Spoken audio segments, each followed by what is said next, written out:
for joining us on this. A warm welcome from all of us at the ICF Pune chapter. My name is Leokadia Mili Sandeep, and I am a member of the GC. I lead programs and events. Uh, I'd like to invite and welcome each one of you for this session, which we are going to talk about who needs assessment, coach or the coachee. And I think it's a topic that's pretty close to many people's heart. We do have a good number of registrations. So I guess people will feel warmed up and join the session to hear more from our panelists today. And the good news is that we will have 1.5 CCUs for this session. 0.75 will go to the RD and 0.75 will be as part of the core competencies. You will get that at the end of the session. So stay tuned till the end of the session.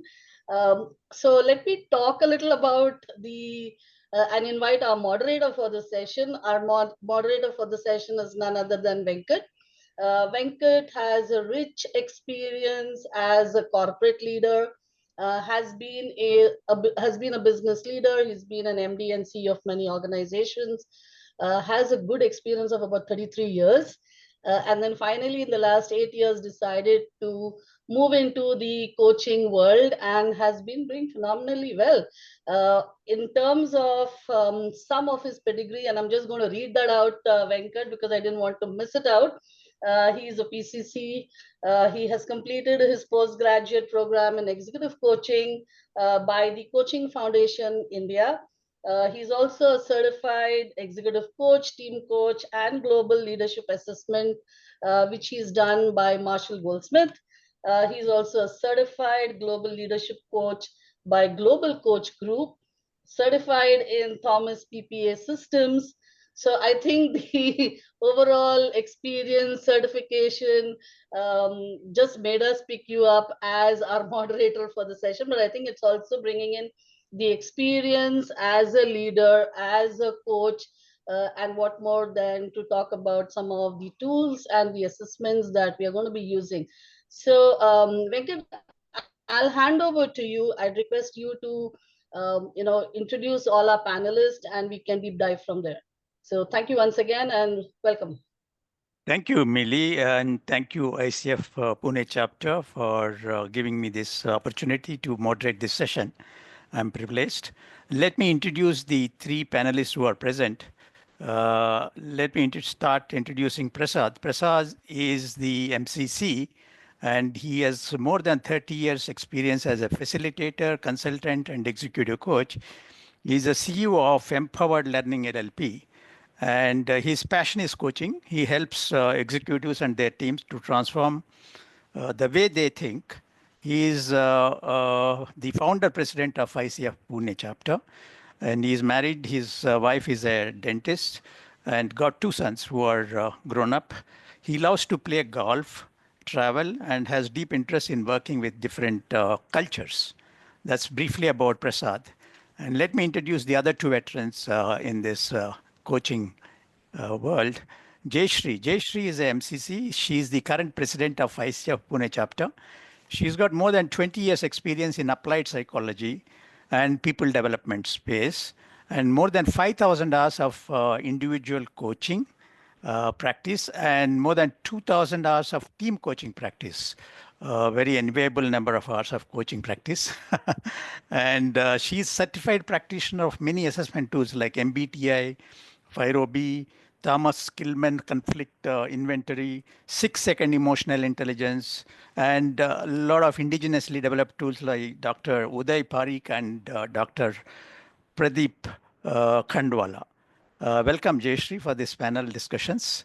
And then I would like to introduce the third panelist, Renu Tandon. Renu Tandon is also a veteran in this HR and coaching field. She's got more than 20 years global HR practice, HR expertise, and accomplished talent advisor and executive coach. And she is the current part of the governing council of ICF Pune chapter. She is director of marketing and director DEIB. And she is a senior assessor for CII HR Excellence Award.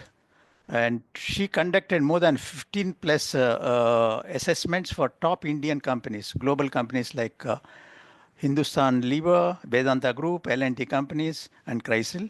She is a certified Gallup Strength Coach and also Hogan SSR. She is a fellow in Institute of Coaching, McLean Hospital, Harvard Medical School affiliate. So welcome all three panelists. You're all veterans in your field of activity. So I would request you, each one of you, to maybe introduce yourself and maybe talk about the tools. Where do you apply in coaching and how do you use them? And whatever experience you have in these tools, whatever you are. Each one of you may take 5 minutes and go ahead. Actually, go ahead. Okay. Okay. Hi, everybody. And like Venkat said, I've been using a lot of assessments and tools. Some of them are personality profiling tools, and some of them are assessment tools, which put a number on your client. So Myers-Briggs was the first instrument in which I got certified, and that was 20 years back. And I chose that instrument because my coach, I mean, that was my first coaching meeting, and my coach used that instrument with me. And I think I had a huge self-awareness through that instrument. And that is what really drew me to that tool. But after practicing MBTI for a little while, I realized that that is a more overall lifetime kind of a tool. And people behave differently or are different in the moment. And that is why I opted for FIRO-B. Both are complementary to each other. So one gives you an overall lifetime kind of a profile, whereas FIRO-B gives you your current state, much like your reflection in the mirror today and in this moment. So that combination really worked well for me. Thomas Kilman, of course, because it's a very specialized one for conflict management, I got certified in that. And 6 seconds, as the emotional intelligence started coming to limelight in last few years, I really loved the model that 6 seconds has, and I really loved the generosity of the website even, and that's the reason I got certified in that. If you ask me, Venkat, about my experience of using the tools or when do we really use the tools, I really like the combination of any two tools, and maybe one in the beginning, right in the beginning of the coaching engagement, and one maybe after a couple of sessions. That is what. But we need to, at least I need to take a call as to what will really work with this particular participant.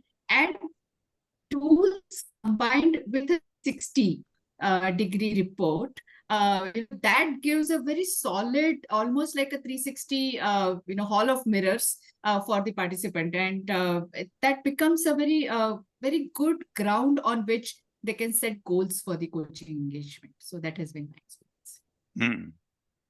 Very nicely explained. That shows the thoroughness and the amount of knowledge, depth of knowledge you have about tools and coaching, how to interplay with each other. Thank you very much, Jayashree. Please go ahead, Renu.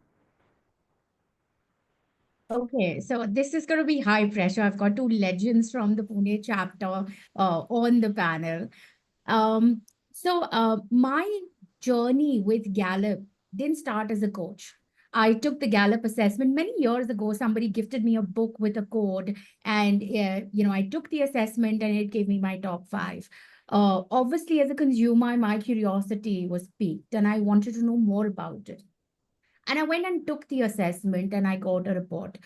Much later, I had the opportunity to kind of bring Gallup to a workplace, and we were really looking at team development. We were looking at how to kind of structure teams and make sure teams were performing. And we wanted to play on strengths. And while there are other tools and there are different assessments, whatever you like to call it, we leaned on Gallup. Because what Gallup's premise basically is, what if we focus on what's right with people rather than what's wrong with people? And that is what Don Clifton said many years ago. And he's known as the father of strength psychology. And, he's built the assessment. What Gallup essentially says is, you've got your top 5, and that's your strengths DNA. That's who you are best. Okay, so if you try and do something different, let me give you another example here. You've got Ronaldo. He plays a team sport. There is there's a ball, but you can't put him on a cricket pitch, right? He's great when he's playing soccer. So when you put people to do what they do best every day is when you have outstanding, consistent results. And that's the entire Gallup methodology. Gallup also talks about, well, everybody is born with talent. There Yeah. is nothing right, there's nothing wrong. And it's neither binary. So it's not that you have everything of something and you have nothing of something. You may have more of something, you may have less of something. So in effect, you have 34 themes that get ordered based on what is your response to the assessment that you undertake. Okay. And these are natural strengths. And these are what emerge for you. And Gallup essentially says if you lean into your top 5, you work with your top 10, partner with others where you don't really have your top 10 strengths, you are more likely to be consistently successful. So, Venkat, that's a sneak peek into Gallup. Wonderful.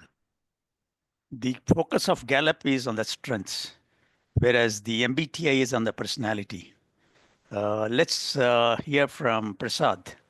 Um, Thank you, Jayashree and Renu, for the introductions. And of course, thank you, Venkat, for inviting me. It's a great pleasure to be in such a diverse audience. Um, I work a lot with HPDI. It's called the Herman Brain Dominance Instrument. It's also there are two parts to this. One is the whole brain thinking model and the HPDI. It's important to understand the distinction between the two because the two are important and separate as well. Okay. I've also worked with a number of many other tools. For example, the SOCI, the French tool for this thing. There's Golden for the personality tests and behavior and interpersonal skills. There's also Watson and Glaser, which focuses on thinking. A lot of high IQ firms and where intellectual smarts are required use Watson as a de facto thing. It's useful. So a number of things. But if you look at whole brain thinking and HBDI, I think what's fascinated me over the years is the focus on mindset. Okay. And how whole brain thinking clarifies mindset, not just to me, but to everyone who actually does it. Okay. Because that's a very nebulous and, subject or a concept. But it's a very critical today, right? Because the way we think influences the way we behave. And that's really the foundation of everything. Because for coaching, changing behavior is what we are focusing on. And if we can help people understand how they think, like a thermostat, they can actually change their behavior. Okay, and that's a very beautiful way of looking at this. The other aspect, which I think for me has always been a focus, is application. Okay. If we can't help our coaches apply what we use, then it remains where it is, right? And a book that really really influenced me a lot was Brian Little, which was what you do is who you are. He keeps saying that. It's not who you are because of who you are is what you do. It's what you do is who you are. So, and recognizing that what we do defines who we are is an important way of looking at coaching and also looking at the way people see themselves. Right? Because we have to be careful when we look at assessment, because every time we use an assessment, whether we like it or not, we are actually giving a label to someone, and that label influences them in many different ways, positively or negatively. And it's very critical for us to look at that. The third element is, I think, is an instrument, an assessment can define you, but should never confine you. Okay. These are finally just feedback and tools and perceptions and points of view beyond the point. So the coach, needs to recognize that at the end of the day, this is all that there is. There's far more. The individuals in the coachee's life and your life is far more complex. You're just trying to help them. And whole brain thinking, because it focuses on thinking, um, and doesn't give any judgment whatsoever, and not on competencies, has a very high rate of acceptance for everyone. And for me, that's important because once people recognize and accept how they think, they can actually, focus on the more important point of being more adaptive and more flexible, right? And in application, especially, and my focus on application throughout is on business, leadership and business, and actually practical things that people can do. So this is a tool, and the whole brain thinking is a model which talks about 4 different thinking preferences, and the need to be balanced and whole brained rather than anything else. Because balance is how you manage change, by seeking a balance. If you recognize, if you forget that we need to have a balance, that's when the challenges and problems start occurring. Okay, so the tool, the whole brain model, and the HBTI, the instrument, which actually gives you a visual and a very simple uh, assessment or understanding of how you think. That's all, nothing beyond that. So it's how the sword maker uses the tool. That's the value of the tool. Because remember, it's simple, but it really depends on the person who uses it, relates to it. And I find that very challenging and interesting. So with that, I sort of rest my case, okay, and leave it to you, Venkat, to steer the conversation. Oh, thank you so much, Prasad, for giving the insights of your whole brain instrument, thinking instrument, HBDI. So there's so much of complexity in using these tools. Each one of you, the way you explained and given the application details of the tools, it's very interesting. How does a coach decide what sort of assessment tool is required in any coaching engagement?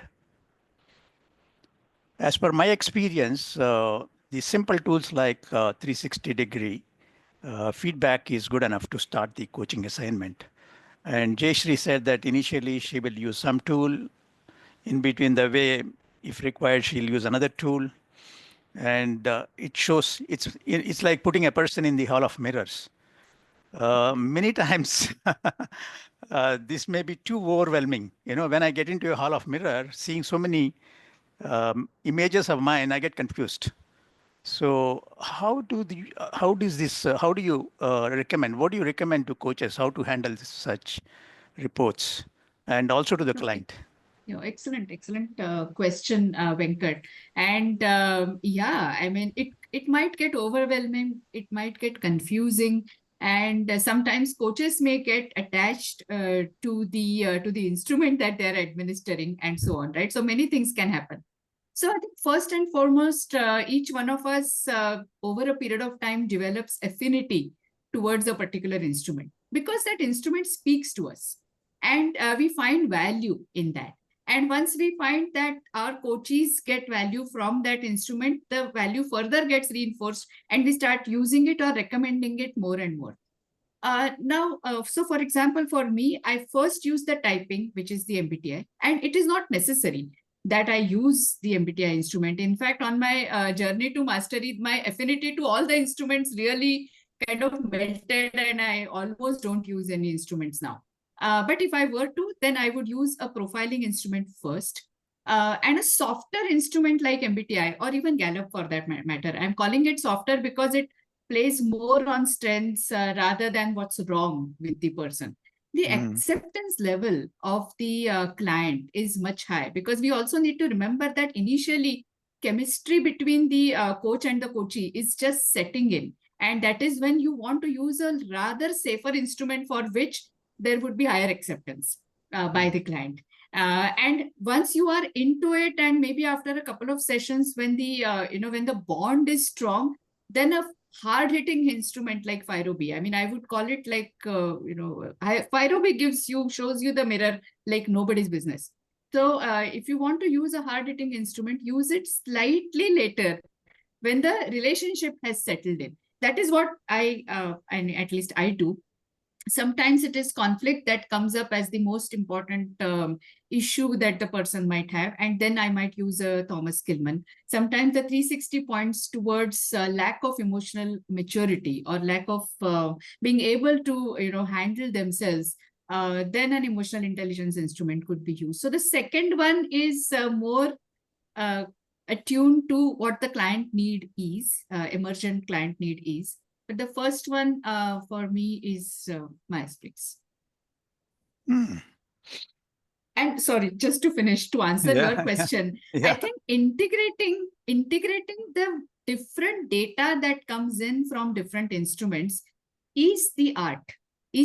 Right? All these instruments, I'm sure all the instruments that all three of us are talking about here are well researched, scientifically well proven instrument. So it is not about technically the instrument, whether it is strong or not, but it is about how do we integrate the data from different instruments and present it as an insight to the client. If we just give three different reports, then the client will definitely get overwhelmed. So what I actually do is I do give three different reports, but I also create a consolidated consultants report to the client. And then that becomes slightly more palatable.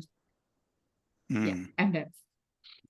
Jayashri, the way you explained, it looks like child's play for you because you've been into this business for a very long time, using so many assessment tools and also into coaching. And you've been an applied psychologist. So, what is your suggestion for people who started their coaching or in the middle of their coaching journey? Suggestion for how to use these assessment tools? How to use? Okay. What to use, how to use, how to What select. to use, how to use. First of all, I think the why is very important. Why do you really want to use an assessment? I think that's the question every coach needs to answer for themselves, right? I mean, do you want to use it so that you think coaching will become easy because I am certified?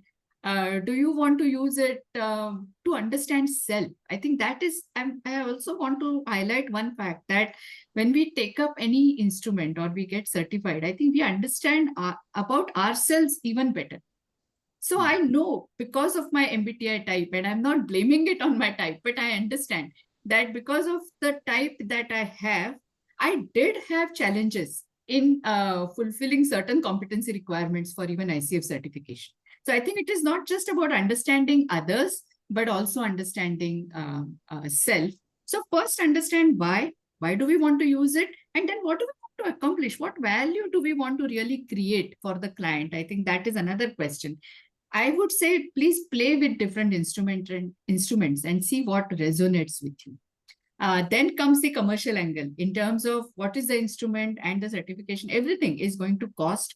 How much would you be able to really, charge to the clients? Does it make business sense at all to get certified and keep recommending that instrument? So I think in that order, I would recommend people go.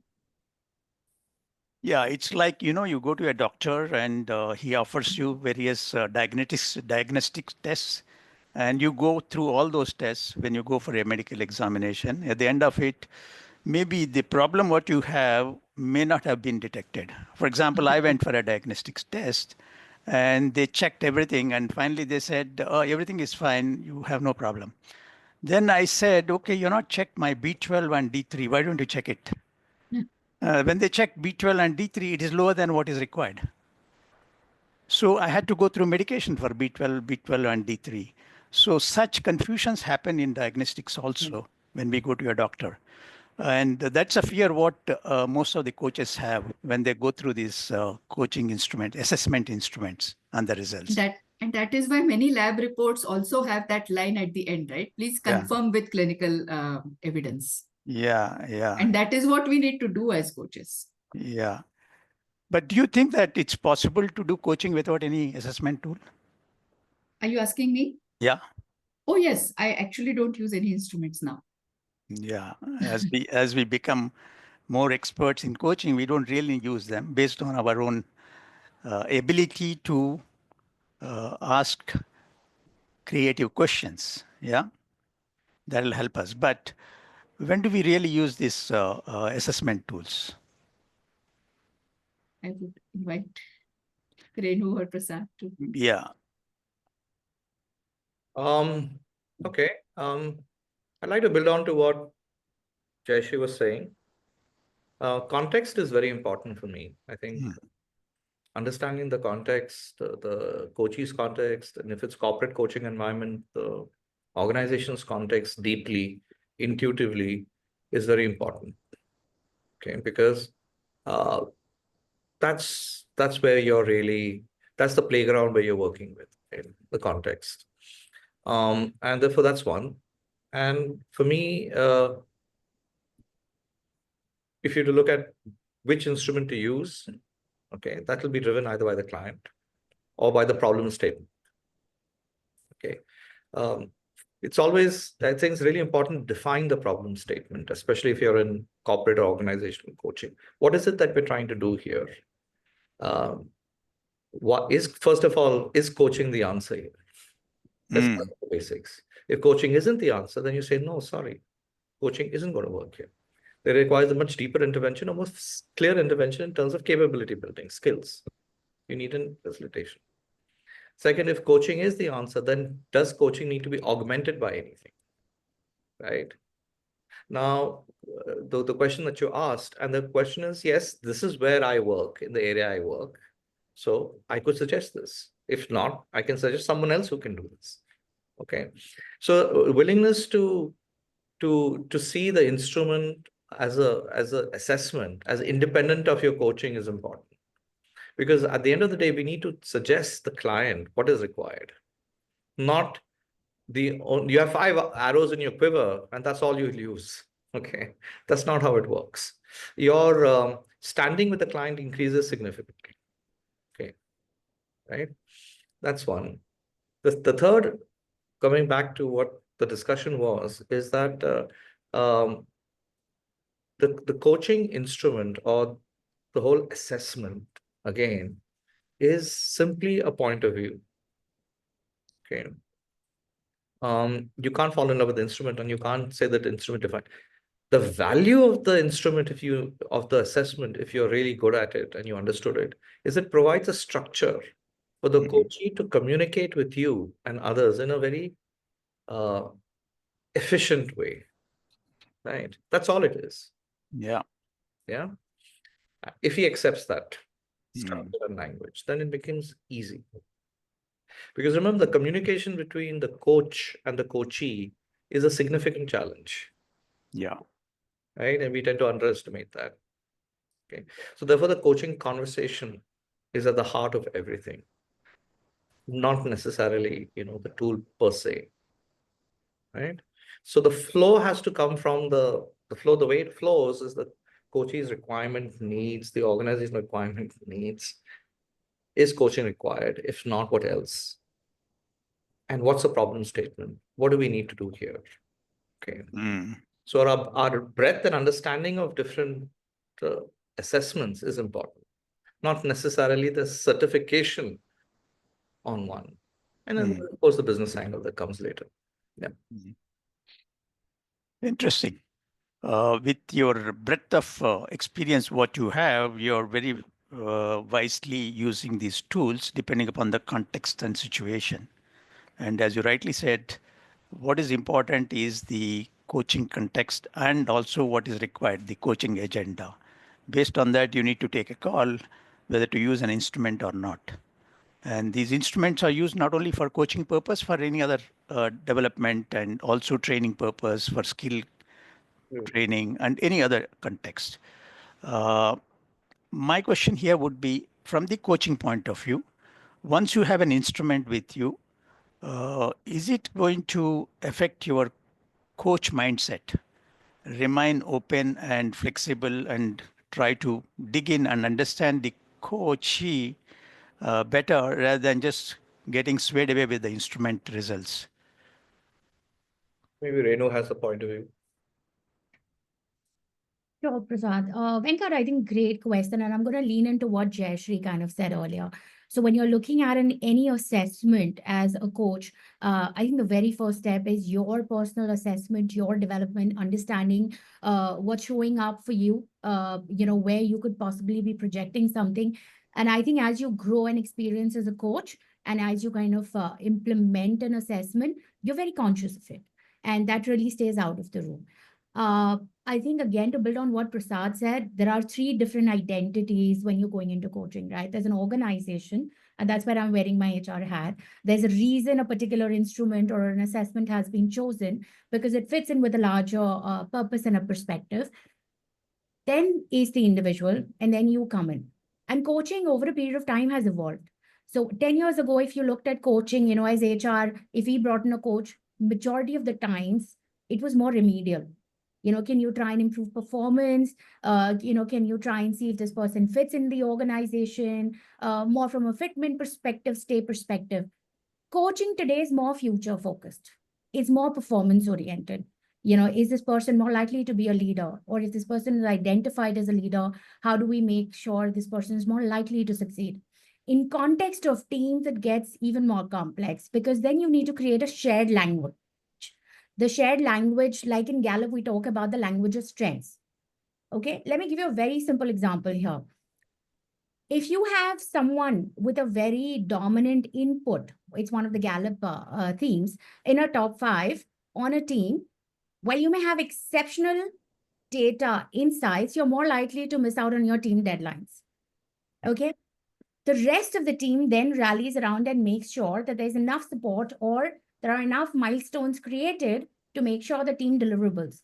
Now, internally, it is different. If you're responding to an RFP, if you're going to a client meeting, if you're pitching for new business, it has potential to derail a lot of business. It has far-reaching consequences. So I think more than the coach, it's how the language stays with the coachee or the teams that you're kind of coaching and how it is leveraged.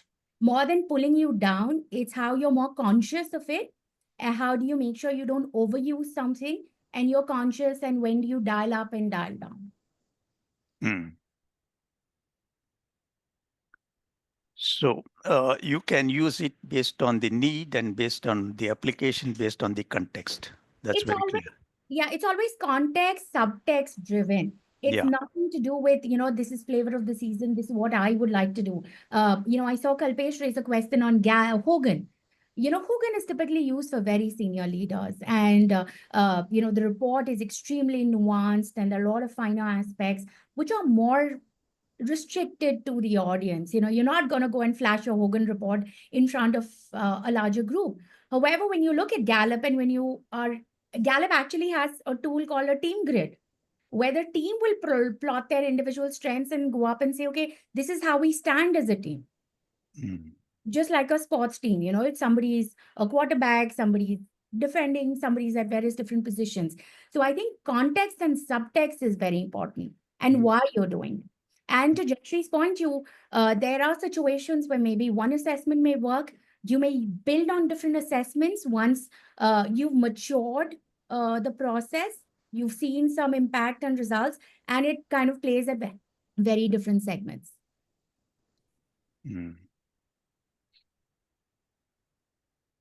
So what I understand is based on the context, you need to decide and select the right tool and use it and get the inputs and insights about the requirement. Yeah. Also, Venkat, if I may add to what Renu was saying, I think once you've understood the context and like you said, the subtext. For example, let's take whole brain thinking in the HPDI. Where does it work very well? It works very well in cognitive diversity, right? Understanding cognitive diversity, understanding the way the team thinks and what are the gaps in the team. Okay. And where the focus of the team could be. So, there's an individual in the team. So the team report, the team dashboard report, the number of reports reveal a lot of insights which are missing to the team. And that's what the value of this thing. It's not obvious. Okay. Insights are not obvious, but they are when they see it, they know it and they accept it. So recognizing what the problem is and then defining how do you use the instrument becomes important, right? So team diversity, cognitive diversity. For example, differences. How do you manage differences? Management of disagreement is such a critical area. There's so many different ways of addressing this. I'm not saying that, for example, HPDI is the only way.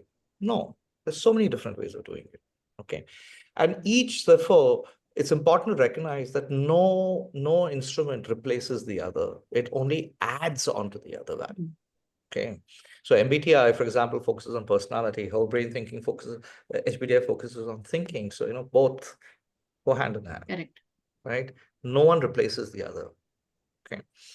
The value lies for the coach or the facilitator is recognizing how those insights are addressed, okay, and used effectively by the team or the organization, and for personal as well as for organizational effectiveness.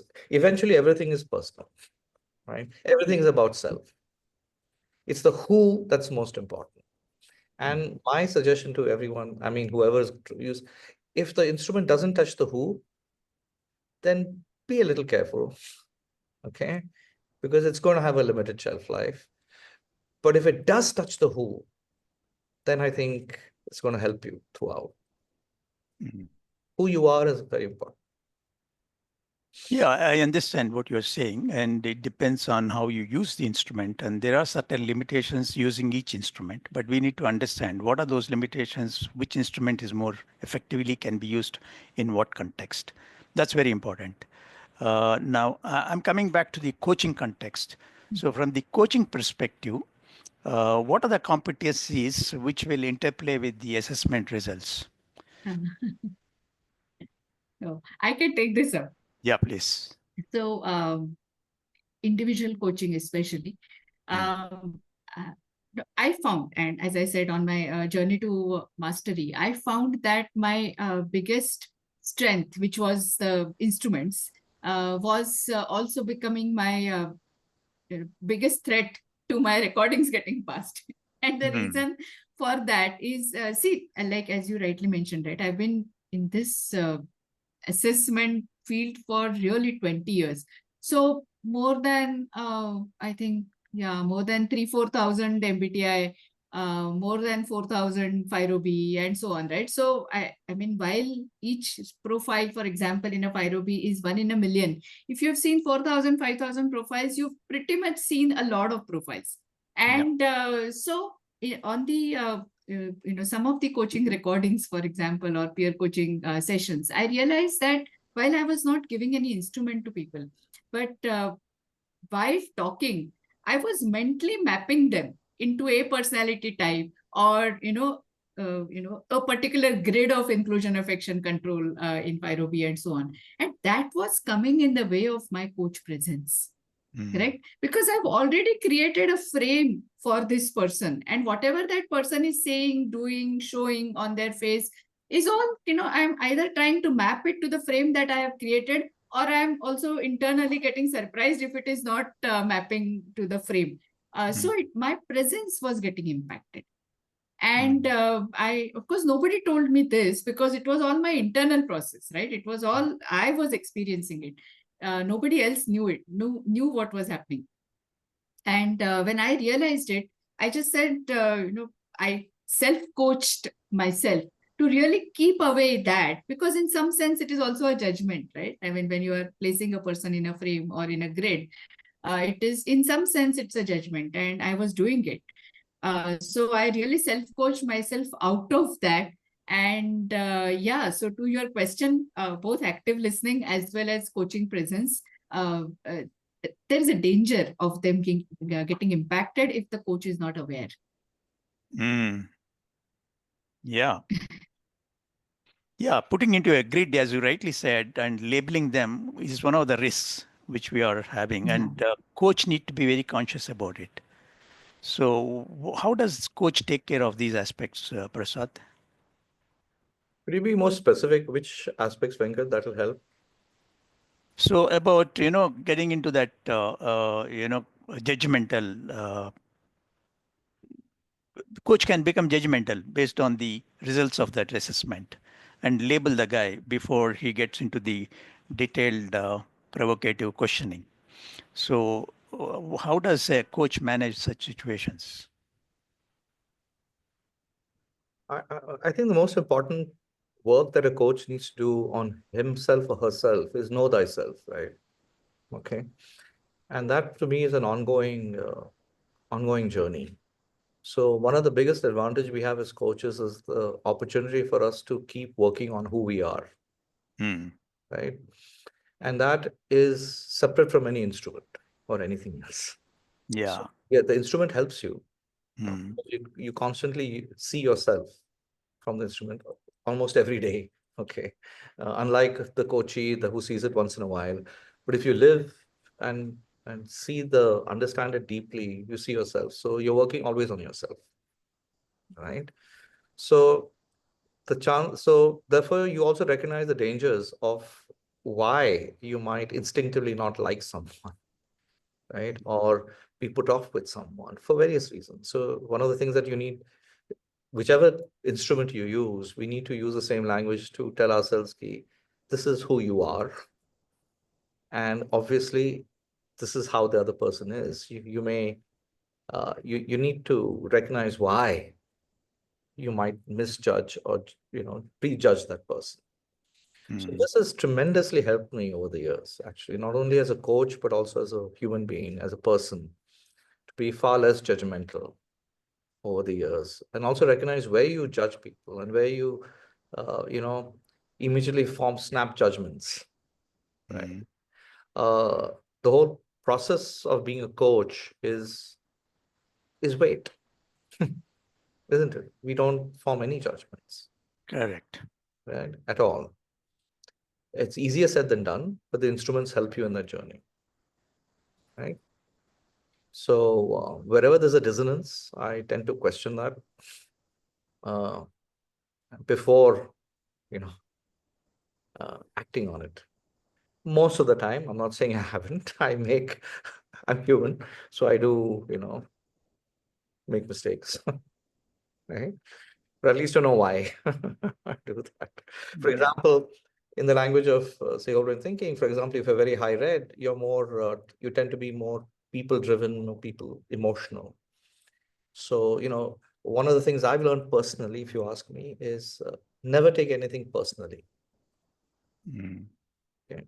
That's my personal. And knowing who I am, that's something I might do more likely than anyone else, and Mm. therefore form an opinion or a judgment. So simply working on the fact that I should not take anything personally. And if a person is very direct, that's all that person is. He's very direct because that's how he or she thinks. That's it. There's nothing more than that. Okay. Yeah. Helps you constantly to, address this issue.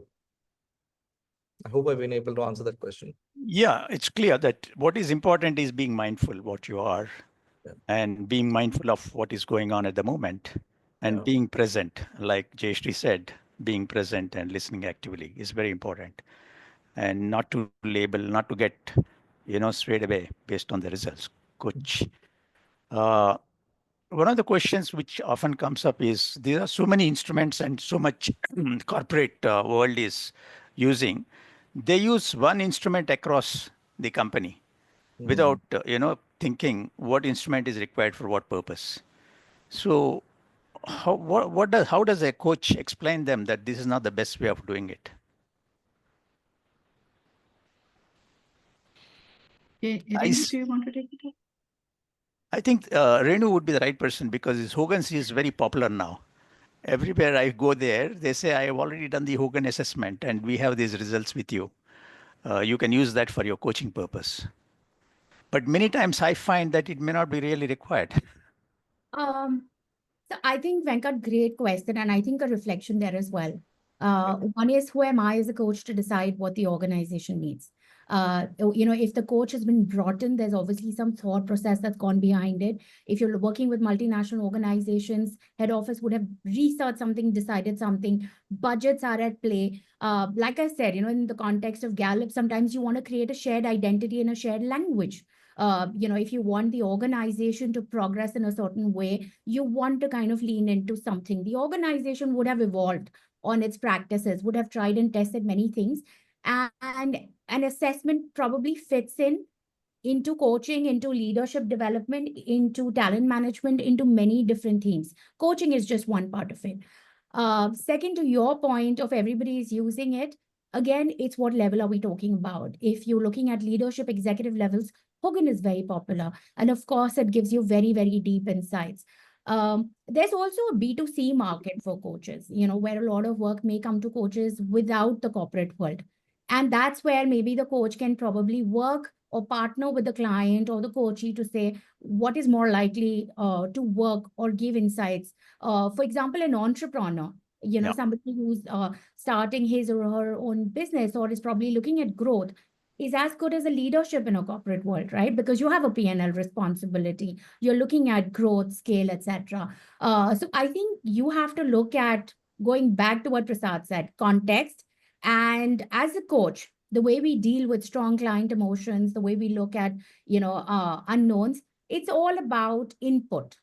So whether it's Hogan, whether it's Gallup, whether it is Enneagram or any other tool, it gives you an input.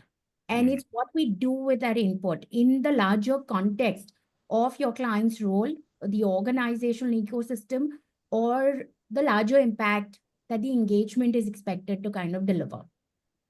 Mm. Yeah. Yeah, it's very clear based on what you mentioned. What I'm thinking is if the instrument is used and the results are not acceptable to the client, how do we handle such situations?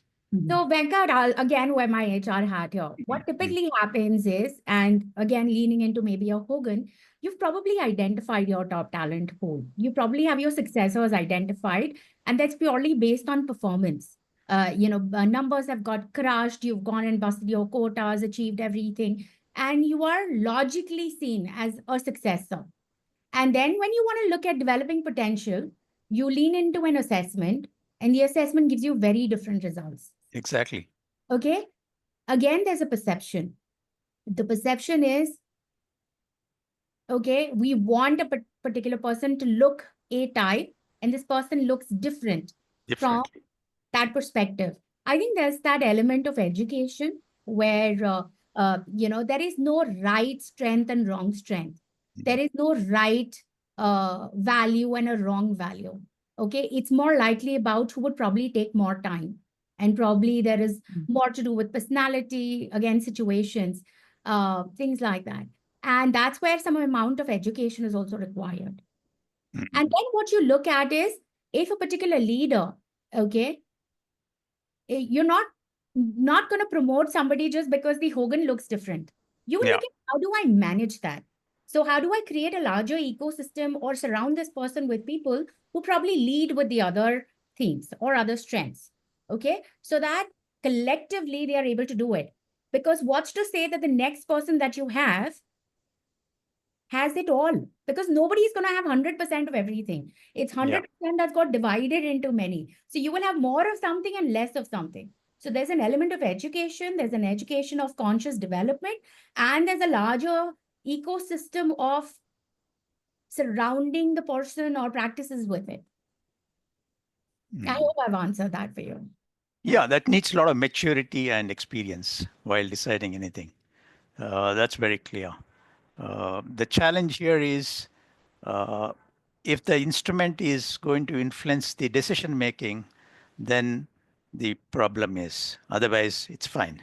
Let me Or give you like a what? Gallup example here very quickly. Okay, we did Gallup for teams. Okay, we put about 150 people, and we were looking at these were for our sales teams. It was a startup ecosystem. We wanted to get into newer geographies, markets, industries, all of it. And these were people who were from top of the companies across India. The superstars from each of the companies were brought together. It's just like when you go to any IIT or IIM, if you're a superstar, you realize you're probably bottom of the pack somewhere, right? When we did the Gallup assessments and we plotted the grid, what we said was who's more likely to go first and get early successes. Okay, so there were certain types, people with influencing themes, with competition high, with command high, with maximizer high, who are more likely to go and open the geography and maybe build the first connection. However, there were other themes that were more likely to close larger ticket sizes. Mm. It was about who would lead, who would follow, and then Mm. collectively how we would kind of make sure our businesses were kind of, the quotas were achieved and we were getting results. Yeah. If it was left only to people with high competition, they would give up after this third call. Okay, so it's always a balance and a combination. So it helped us decide what would be our path to success. Yeah. Building on what Renu was saying, something interesting is counterfactuals. Okay. You see, many times organizations have their own mindsets, their own belief systems embedded in the system. You know, this guy can do this. This is what this works. This doesn't work, and everything. And as a coach, you need to stand outside and be able to see those assumptions or embedded beliefs in an organization, in a leader, in a team. And those embedded beliefs in organization, leader, a team have come from somewhere over the years or through a strong leader or whatever it is. Just because they believe in it doesn't make it right or doesn't make it true or correct. Because the context is changing, the situation is changing. And if they don't see it, there's going to be a challenge for you. So coach's job is to call out those embedded beliefs, those embedded issues which they have, and point out that what you may have thought, for example, I was working with a company in Dubai some years back, and it was very clear that Egypt was a market that was being explored. And for many years, because the factory was located in India, the unit economics didn't work out. Okay, but once the production started in Sharjah, everything changed. Who'd open the market? Bringing to what Renu said, who's going to do it? What? Then they used whole brain thinking very effectively. In this case, it was Gallup. See, that's what I mean. It all depends on what's there. But what's important is recognizing that a person whom you thought would be very successful, the sequence of activities is very critical, and they changes things. So the person who was sent earlier to build the market was someone who was a great planner, but unused to the kind of chaotic issues that happen in a beginner's market, right? New market. Then someone who actually was comfortable in ambiguity, who thought differently, who reveled in ambiguity, which are based on it. And he did very well. But the point that we're trying to, I want to highlight here is that it's a coach's job to sometimes point out that just because you think this person has been successful yesterday doesn't mean it's going to be successful tomorrow. Okay. So apart from the instrument, understanding that people have qualities, people have, for example, no instrument can judge grit or determination or persistence or, just not stickiness to a job. Where is that going to happen? That's character. Yeah. Right. So, there are limitations of many things that we do. Okay. And we must recognize those limitations. Okay. Yeah. And have those, and coaching actually brings those qualities to the surface. And that's when you link it with the information that an instrument provides. Then you have probably a more complete picture of what's going on. But again, I feel challenging the embedded beliefs in a system organization is one of the jobs of a coach. Yeah. And you have to speak your mind regardless of what the business impact could be. And usually there's nothing wrong with that. I don't know if I'm making sense here. Yeah, the courage what coach has to display is very important and challenging. If he's getting that insight, Challenging, I'm not saying you're wrong. I'm saying bringing it out and having a coaching conversation. Yeah. Right? Remember, we are not the executive. Exactly. We are never the executive. The guy, I'm not responsible for the P&L. Yeah. Okay, and I always keep that in mind. So the conversation is about, have you thought about these areas? Does it make sense to you? That's when he picks it up or she picks it up, and that's when the magic happens. Yeah. So the results of any assessment should not become the crutch for anyone. We need to independently find out what's going on and how to use the tool based on for initial conversations to start the conversation and get the better awareness, give the better awareness and help him to get better insights, the clients. So that's how the instruments are used. What are the limitations, other limitations you think each one of you can share from your experience? I'll go first and I'll leave it with it. Yeah. Don't overdo anything. Mm. I think that's the first thing we need to say. You should say stop. There's enough information in the system. So for example, do you color the whole organization? And the answer is no. Say, let's look at one or two and we'll stop here. Absorb it.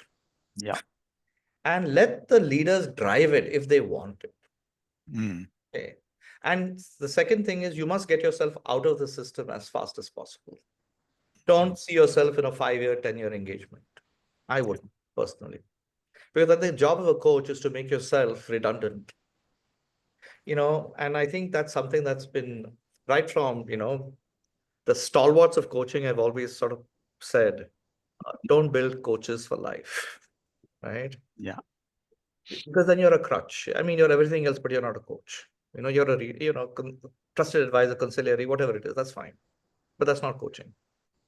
So insisting and recognizing that you must move out.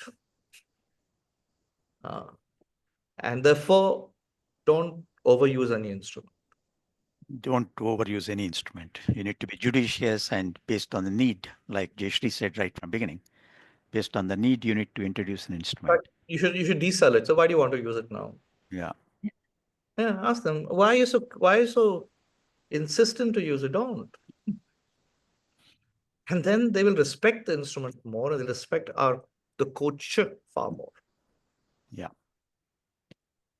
Thank you, Prasad. Thank you, Jayashree. Thank you, Renu. I would open it up to the audience, whoever are participating for their question answers. So Shilpa. request Shilpa to moderate the chat. Thank you.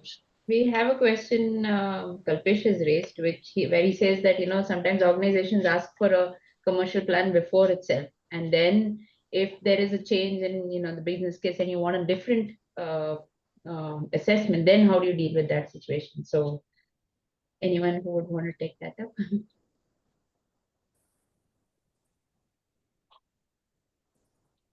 Shilpa, before Jayashree, before you answer, okay? Sure, go ahead. Yeah, Maybe a please. little more input here is, Yeah, see, right, that would so be- I understand the part where creating a business case and going back on the negotiation table, convincing them, telling them that, no, this is after my first few sessions, I think this one is much better. What I've faced as a roadblock in a couple of organizations was that, no, so now this is the PO that has been approved. This is the budget. Now we can't involve or get any more assessment. So आप इसी से चलाओ. And at that point, so yeah, I mean, of course, as all of you all said that, yeah, you still then go with the discussion because you only wanted that as an input.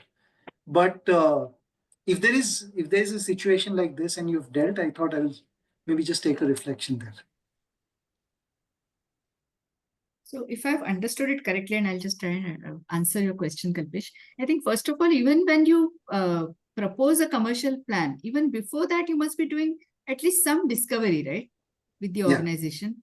Yeah. Yeah. And always, and in that you must have some idea at least what do you want to do. And basis your experience, now you've also been in the business for such a long time. So basis your experiences with other organizations, I would suggest please over budget. And you can always reduce it if you need to. Like if you think, oh, I said this, but this is not necessary, then the organization might, or you can add another component to that entire assignment and so on. But I think it is better to over budget than to add a component later. That is what I would do. Okay. Okay, perfect. Thanks, Jayashree. I would also, sorry. No. I think I'm going to wear my HR hat here, Kalpesh. I think, again, looking at what's the scope. Because if you're looking at doing it for maybe just 2 or 3 people versus a larger pool, you're more likely to see buy-in. Because you may have pockets of the organization or pockets of the leadership team speak a certain language or look at things very differently, while the larger ecosystem or the team that's more likely to influence is left unaware of it. So looking at what is at scope and what is at stake there. Yeah, got it. Yes. I And think if anyone Vani has had raised her hand. Yes.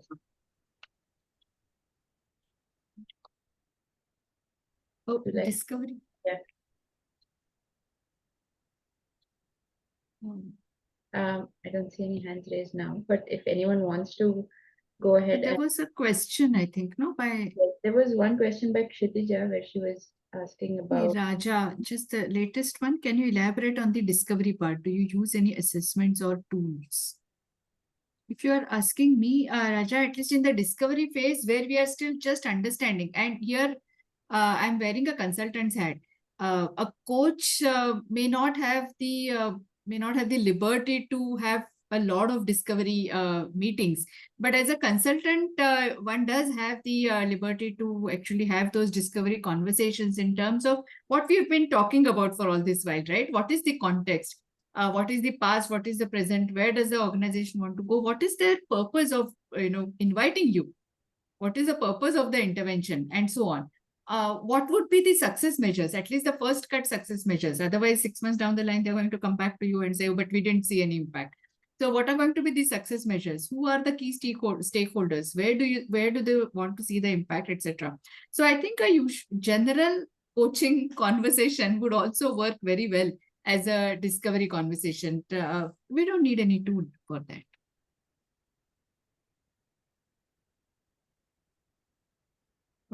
Any more questions from the audience? Yeah, what does one do? Rochelle is asking. Rajiv has raised his hand. You want to unmute yourself and ask Rajiv? Yeah. So this question is for Jayashree. Yes. So Jayashree, from your sharing, I understand that, you have evolved out of assessment and now you are not doing too much of assessments. So the question is, what has been your observation on the outcomes, while you were doing assessments and now that you have not, doing too much of assessments for both yourself and for the client? Oh, that's a good question. So, and thank you for giving me a window to even, clarify what I said further. So for individual coaching, I have almost stopped using assessments unless, there are some legacy clients who know that I use assessments and they say, oh, you'll do this. So I do it because I still love MBTI. I still love Pyrobi. I mean, I just have huge respect for both these instruments. However, for individual coaching, to your question, Rajiv, actually, earlier I used to think, and maybe that's a part of evolution as a coach. But in my early days as a coach, I always thought that an assessment and its report accelerates the coaching impact. But now I don't need that. I think my presence and my, insights are just not talking in the coaching meeting. I think that creates the same outcome. So I don't need it to speed up the coaching outcomes. That is for individual coaching. However, for team coaching and for group coaching, I still like to use assessments. And that's because it provides, like both Renu and Prasad have been saying, it provides a common language for the group members or the team members to really talk about it even in the future, much after I have left that organization as a coach. So for team and group coaching, I still prefer to use assessments, and it accelerates the outcomes for the teams. So have I answered your question? Yeah. So what I understand is the outcomes remains the same, whether you do a classic coaching or a tool-based coaching. Yeah. I mean, outcome is any which way driven by the client, right? I mean, they will go where they want to go anyway. Okay. So, Jayashree, I want to ask you, if Yes. that is the case, does it not accelerate the coaching process if you start with a assessment tool and It does. Yeah. It does. But now I don't, I have, like Prasad was mentioning, right? It is about understanding my own dependency on the instrument. Correct. So it is, so if I think it will create value for the client, because it is also about at what level of self-awareness the client is. Exactly. So Yeah, the sometimes the self-awareness. client is at a very high level of self-awareness already, or they have done some other assessments in the past and they already have their reports and they're sharing those reports with you freely. And like Prasad said, these are all complementary tools, and if you understand a couple of them really deeply, you will be able to read, if not with expertise, at least read the report for the other instruments. Then I don't need to insist on using the instrument of my choice. Okay. Sorry. Dr. Prakash has a question. Yes, sir. I think Prasad has got something I to. just want to add to this. In fact, this happened when I was doing a leadership coaching with a global client, and they were using, I think, a Corn and Ferry instrument. Okay, so the leaders went through the Corn and Ferry instrument, and then they came to us for coaching. So one of the things that at least I made very clear, is that the Corn Ferry consultant understands the report. So the Corn Ferry consultant will work with the leader initially with the report. Okay, because they started sending the report to me and said, "What do you think of this?" I said, "No, I'm not going to get into this." And when the leaders were saying, "Okay, when I come to the coaching, what do you do?" I said, "No, I don't need to know anything about the report, and I don't want to know about the report. Come to with what you think makes sense to you from the report, and that's what we'll take up as a discussion." Okay. Now, that adds to what Jayashree was. At some point, you just have to say, no. And if a client wishes to use an instrument, great. Yeah. The consultant or the coach or someone who's certified in the instrument, then I'll take over after that if you want me to take, to process it downstream. That's okay.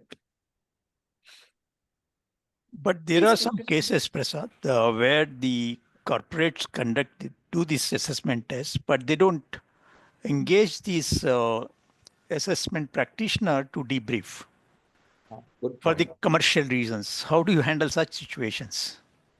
I'm quite firm with that, honestly. Because for me, it's a non-negotiable. Yeah.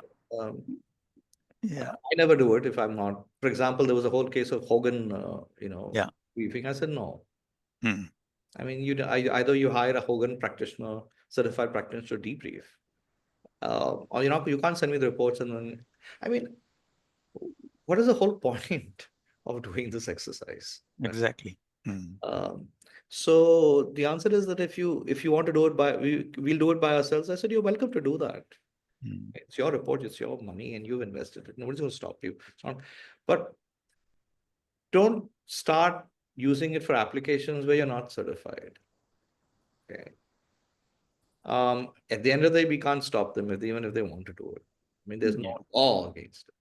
Okay. But the fact is that they're risking their original investment. Exactly. Harm that can do will be far higher. Far More higher. Absolutely. Agreed. Hmm. Dr. Pide had a question. No? Yeah, I would like to agree with many of you that if it is an organization-wide uh, group leadership development or something which we did with Marshall Goldsmith methodology, and I talked to Marshall and he says that I think he says that 360 was a good enough tool. And with Marshall and Hewitt's we used an instrument from Australia, which was certified for them. And but as you said, the challenge is people interpreting it differently, individuals. So we spent a huge amount of time explaining what it is, because people start interpreting that report of whatever they get in a very different way, and it may not be the right way. So we had a lot of effort to explain what it is to the organization, to the individuals, and in fact, Human Synergistic, who had done the work, they had a complete manual on that, which was something like 50 or 100 pages, which they gave it to us. And they said, if this is the thing, you could do this, these are the ways to go ahead and all that. As an individual coaching, I think what Jayashree and you have said, that you could choose instrument which, or if you need to use an instrument, I have never used instruments for coaching at most of the times. But I think if you want to use it, I think you can use whatever you are comfortable with and what you think is right at that context and thing. But I think my question to you is, how much do you explain this thing to the individual so that he buys into the report? So do you debrief, or You ask someone to debrief because he has to ultimately agree with it. And no instrument is 100% he will agree. He may agree to some parts, he may not agree to a few of the parts because, again, like MBTI, 16, the whole population is in 16. So there are some areas which are agreed or not agreed. So what is the process which is used for debriefing the person, talking to him about the instrument and the results, and making him understand that, okay, this part he agrees and this part the client does not agree. So how do you go about it is my question. Yeah, and I think, Dr. Bide, I think your question also ties up with the question Rochelle asked. What if the client does not agree with the results that the assessment is showing? So I can answer briefly. One is, yes, to your question, Dr. Bide, I think we would be doing a huge injustice to the client if we do not explain the report well to the person. Even briefing before administering the instrument is extremely important to get the mindset right for the instrument, whatever is the briefing for whatever instrument. And thereafter, explaining the report very well and explaining and also having a conversation about it, like you said, where do they agree, where do they not agree, and process it. Because if we are coaches, then we should be able to even able to process the hesitation in accepting something and not accepting something else. So just processing that, I think that conversation is very, very important, at least for me.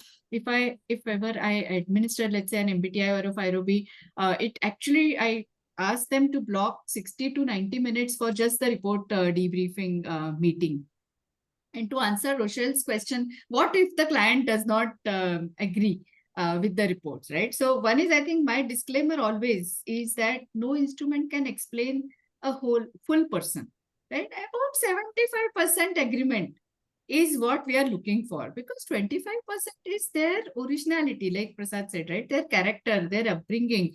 There's so many other nuances of their personality, and no instrument can touch that. So I first tell them, if anybody tells you that this instrument is going to tell you, 100% your, birth chart, then please don't believe that.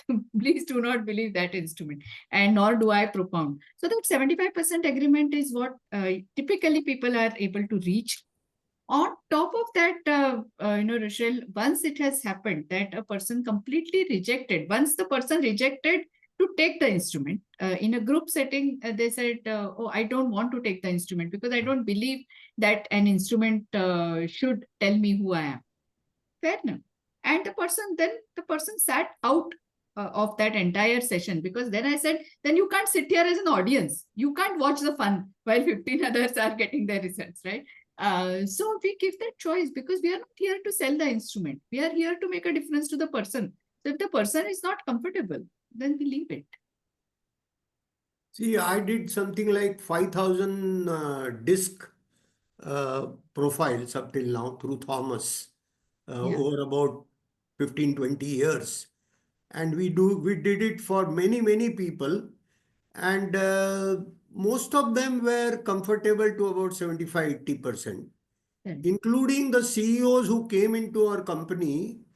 They went through this and we gave them the report, because we used to share all the assessment reports with them. In fact, competency assessment reports also I used to share with the CEO who is coming in.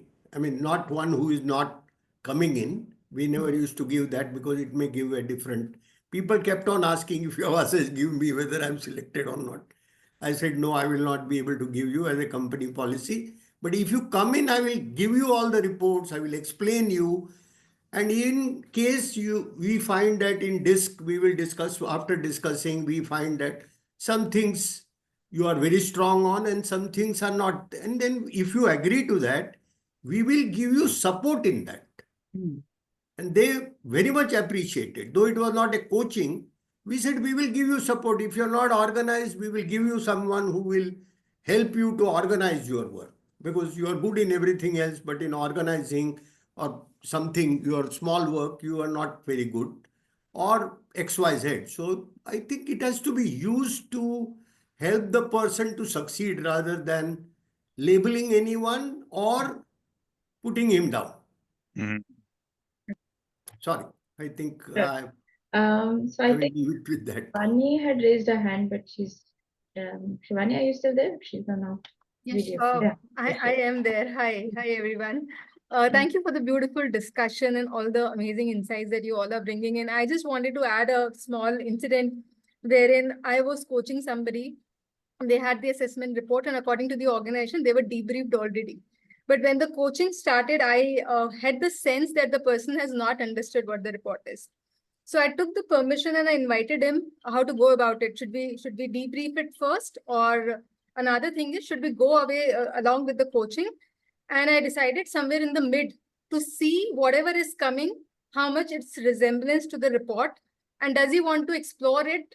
Why it is a difference if there is a difference? So again, I mean, I think the agreement and the engagement differs, but this was my, I would say, intuitive judgment call at the moment, because I was not in direct touch with the HR team, and I had to still take the session. So I completely, turned around, and we actually, after the third session, went back, and I invited him. Why don't you read the report? Come to me, and ask if there is anything. And then when he started exploring, he could connect the dots of what he was coming up for himself and what the report was saying, and if there were any differences. So I think it opened up beautifully for the person, and the trust in the report came as a supporting, as we all say, it is not your identity. It is just a supporting, information for you to take. So just wanted to share that. Thank you so much. That's a very good share. I would like to, say that one is, debriefing, and also if the debriefing is done in presence of coach, that becomes a lot better because that coach Yeah. also understands whether the Yeah, but client that was is. not that did not happen in this organization. So I did ask Yeah, them. They yeah, were already done, and also there was a gap. So we have to understand too many nuances. Sometimes people do not remember. So they have gone through an assessment center and development center. So there were many other activities that they must have done. And out of that, this was one of the reports. Sometimes the people get confused. Oh, you are talking of Thomas? Oh, you are talking of some other report. So to collate everything as a coach, technically not my job to completely do the consulting part and in the discovery part of it, but to set the context very well. How are we using these resources? Are we using it in the beginning? Are you prepared for that, and are you completely aware? If not, is it okay that we do with the coaching for the areas that you have brought in? And then in the middle C, and then obviously I in between tried to connect with the HR team and seek their support. That either we do it jointly, or you ensure that the person has more understanding in certain areas. So thank you so much for asking that, Venkat, because for them there was also a gap. By the time they were given the reports and debriefing, by the time coaching started, I think a few months or 1 or 2 months were already gone in between, and then people sometimes don't remember. exactly. I fully agree with you. And I need to ask again the panelists, what is the validity of these reports? How many? Just before that, Sita has been raising his hand. Sita, Sita, yeah. Venkat, I'm Dr. Sita Gupta, and I've been doing psychological assessments for last 29 years for various activities in recruitments and development, assessment centers, etc. And there's a motherhood statement which I've been hearing as a psychologist, in industrial and clinical psychology, that any test is as good as the psychologist behind it.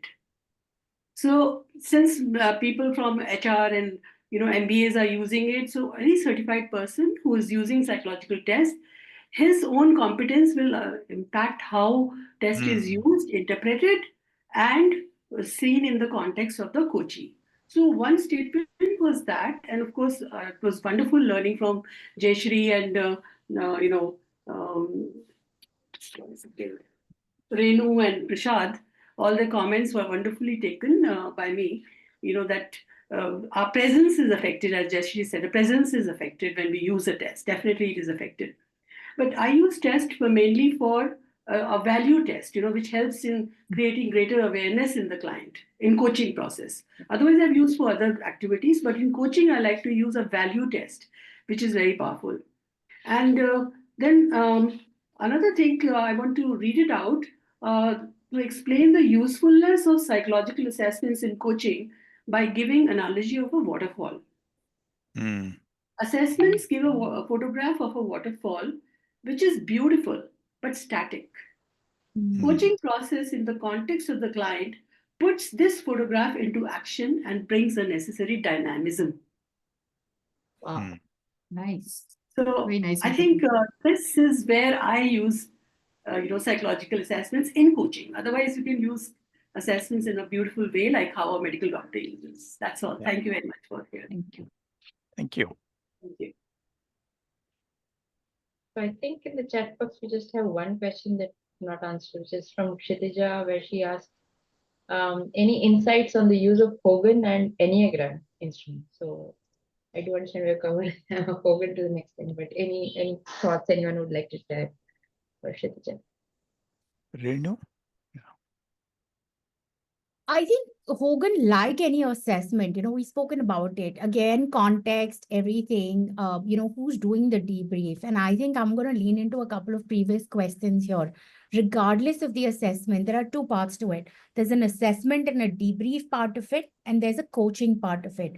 And I think a lot of intent and a lot of worry is about whether people will accept the report. Do they understand it? Do they interpret it? My worry is on the other side. You find a lot of coaches who are not trained in the language of that assessment, try and use it and do debriefs. And the context and the way, the literature of that assessment is very important. What does it mean? What's the interplay? Because what ends up happening is the coach is then projecting based on experiences, identity, understanding, or you try and use the common default English language. It's a word. It may mean very different things. Power in Hogan, command in Gallup may mean very different things. And that needs to be understood. And control in Pyrobi. Absolutely. I think Raji's been raising his hand for a while. Yes. I would also ask everyone to come on video because we would want to take a pic after this. I also am watchful of time, so let's do that well as we are prepared. Yeah, go on, Raji. All right. So my question is about one of the favorite topics the coaches have, the new coaches, in fact, is that how do I set up a coaching practice, right? And one of when they are when they are exploring that question, it comes that okay, let me take a few more assessments. Let me get certified in few assessment tools, because then it will help me cut through that entry barrier to getting coaching assignments from corporates. So what would be your advice to people who are wanting to get certified because of this reason?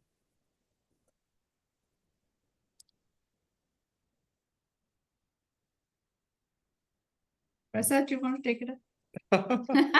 Okay. Because remember, I did my certifications way back in 2006, the HBDI in Singapore. So, there was a significant amount of investment that's required. And the reason I'm sharing this with you is because I think it's important. I think that to my mind, getting a entry barrier is probably the last reason why one should do any certification. Honestly, I mean, it should be, is it in line with your interests? Is it in line with the quality of the instrument? And why do you want to do it? Okay. Because remember, what may seem a significant investment upfront now, okay, maybe something absolutely worthwhile a few years down the line. Because you grow with the instrument, you get so many more opportunities, it becomes a part of you, and the doors open up if it's chosen well. So, the question I sense you hearing is that, it's like go with the herd, okay? Get something that will get me an entry and a foothold. See, if corporates want you, they want you. Then you've got to be above that. And you got to build that, through your work and through it's not a business proposition. It's not a business tool, in my view. Yeah. Very What well happens put. is your other stuff that you might have. I mean, I wouldn't advise it. Because remember, one of the challenges of any instrument is the commodifying of an instrument. Sure. Okay. And I've taken great pains to ensure that this approach is never commodified, for which a lot of choices have been made throughout.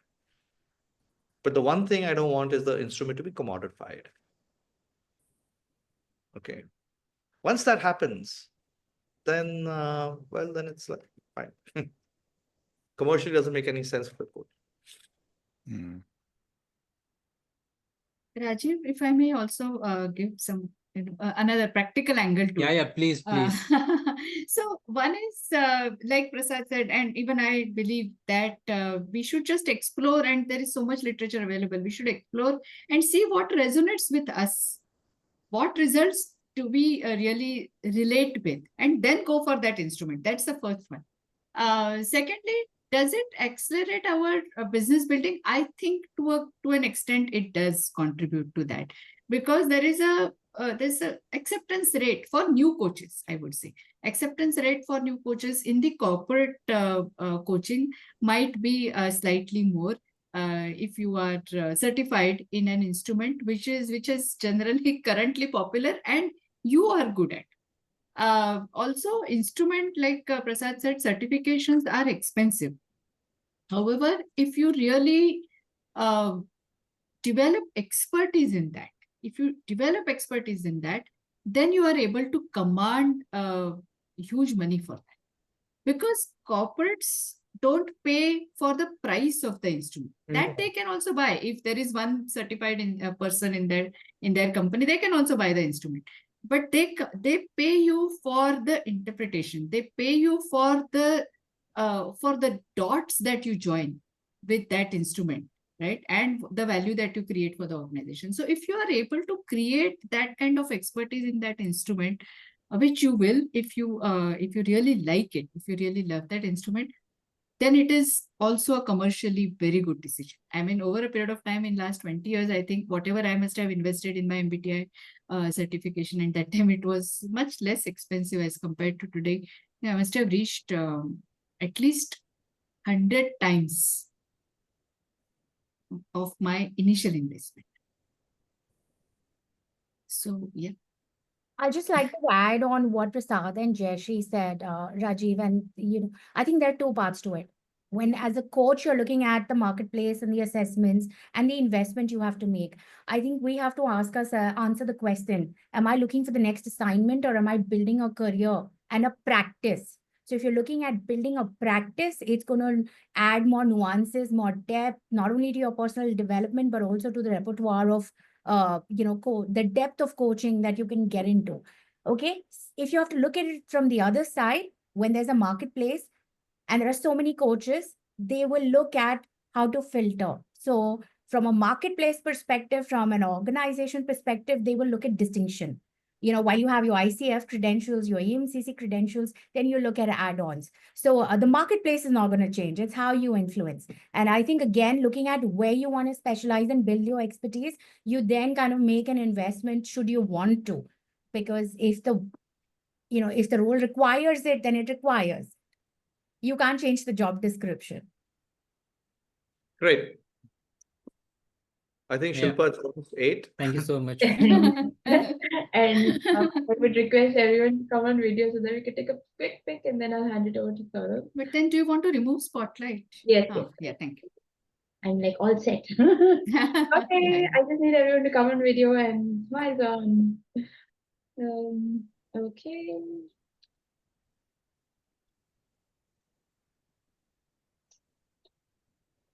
All right.